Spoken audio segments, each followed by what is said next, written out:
अस्सलाम वालेकुम स्टूडेंट, कैसे हैं आप? उम्मीद है कि आप सब खैरियत से होंगे। मैं आपकी 9th क्लास की टीचर मिस फातिमा। आज हम पढ़ेंगे लेक्चर नंबर 16।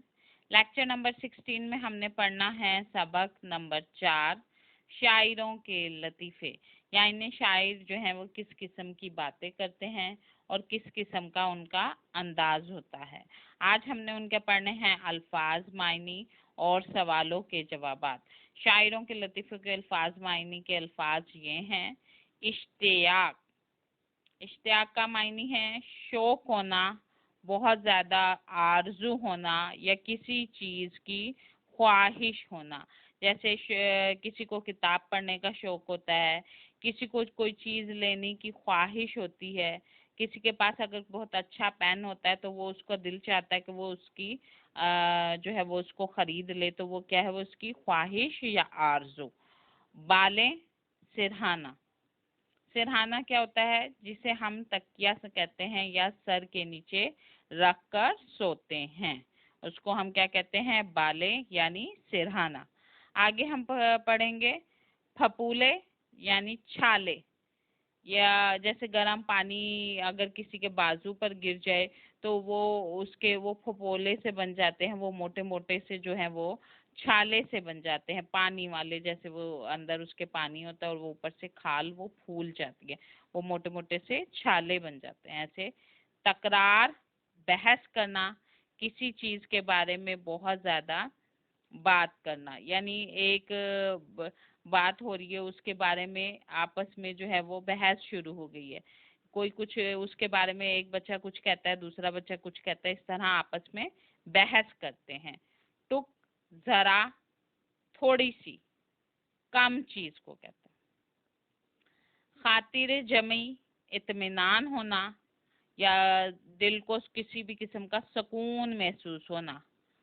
वदा, बच्चों को पालने वाली मुलाजमा, यानी जो बच्चों का, छोटे बच्चों का ख्याल रखती है, उनको खिलाती है, पिलाती है, उनकी देखभाल करती है या उन्हें सुलाती है या उनके हर तरह की आराम का या चीज़ों का ख्याल रखती है, उसको क्या कहते हैं? मुलाजमा या दाई भी बोलते हैं। जबान दराजी, बेहुदा गोई यानी बुरी बातें कहना। शबे दजूर, तारीक रात, यानी जब रात का आधी रात भी आप कह सकते हैं कि बहुत ज़्यादा हिस्सा जो होता है वो रात का गुजर चुका होता है, उसको क्या कहते हैं? तारीक रात। तूल खींचना, बात का बढ़ जाना, यानी एक बात का आप किसी चीज़ के बारे में बता रहे हैं और उसको बहुत ज़्यादा लंबी किए जा रहे हैं, उसके बारे में बताते जा रहे हैं, बताते जा रहे हैं, तो वो कहते हैं बात का बढ़ जाना यानी तूल खींचना। स्टूडेंट, ये थे हमारे अल्फाज मायनी। अब हम पढ़ेंगे इसके सवालों के जवाबात। सवाल नंबर 1 है हमारा कि ख्वाजा बासित ने मीर और मिर्जा के कलाम के बारे में क्या फरमाया? जवाब है इसका हमारा, ख्वाजा बासित ने मीर और मिर्जा के कलाम के बारे में, यानी जो वो जिस किस्म की भी वो शायरी करते थे, उस शायरी के बारे में क्या कहा कि दोनों साहिबे कमाल हैं, मगर फर्क इतना है कि मीर साहब का कलाम आह है और मिर्जा साहब का कलाम वाह है।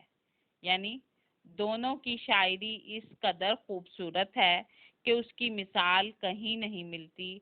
दोनों को अपनी शायरी में बहुत ज़्यादा कमाल हासिल है, बहुत ज़्यादा उनका गिरफ्त हासिल है, उस उनको शायरी में कोई भी उन्हें हरा नहीं सकता। तो मीर साहब का क्या कलाम था? आह। और जो मिर्ज़ा साहब थे उनका क्या कलाम था? वाह। आगे दूसरा सवाल है हमारा, शरीफ ज़ादे की गज़ल सुनकर सौदा ने क्या कहा? शरीफ ज़ादे की गज़ल सुनकर सौदा ने बहुत तारीफ की। उसकी गज़ल सुनी और उसको वो गज़ल पसंद आई, इसलिए सौदा ने उसकी गज़ल की तारीफ की। उस बहुत मर्तबा पढ़वाया और कहा मियाँ लड़के जवान होते नज़र आते हो। यानी जो भी वो अशार पढ़ता था उस अशार को एक दफ़ा की बजाय 2-2, 3-3 दफ़ा उससे वही अशार पढ़वाते थे, क्योंकि उसका अशार ही इस कदर खूबसूरत होता था कि उसकी मिसाल कोई और नहीं मिलती थी। यानी उसकी बातें इस कदर नई और खूबसूरत थीं कि ऐसा लगता था जैसे ये कभी सुनी ही ना गई हों। सवाल नंबर 3 है, सैयद इंशा के इसरार पर जुर्रत ने कौन सा मिसरा पढ़ा? सैयद इंशा के इसरार पर जुर्रत ने ये मिसरा पढ़ा, इस जुल्फ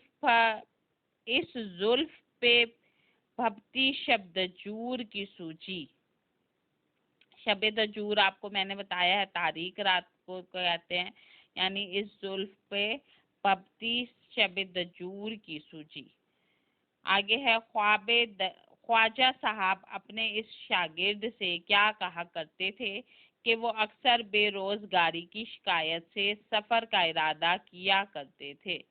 यानी उनको किसी भी किस्म का कोई काम नहीं मिलता था करने को, इसलिए वो जो है वो सफ़र का इरादा, एक जगह से दूसरी जगह जाने का इरादा करते थे। ख्वाजा साहब अपने शागिर्द से कहा करते थे, मियाँ कहाँ जाओगे, 2 घड़ी मिल बैठने को गनीमत समझो और जो खुदा देता है इस पर सब्र करो।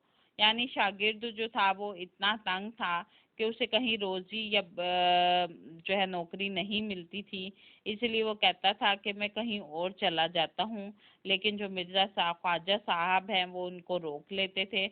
वो कहते थे कि आप मेरे पास ही बैठ जाओ, आपको जो कुछ भी मिलेगा वो आप ले लेना और उसी को पर ही सब्र शुक्र कर लेना।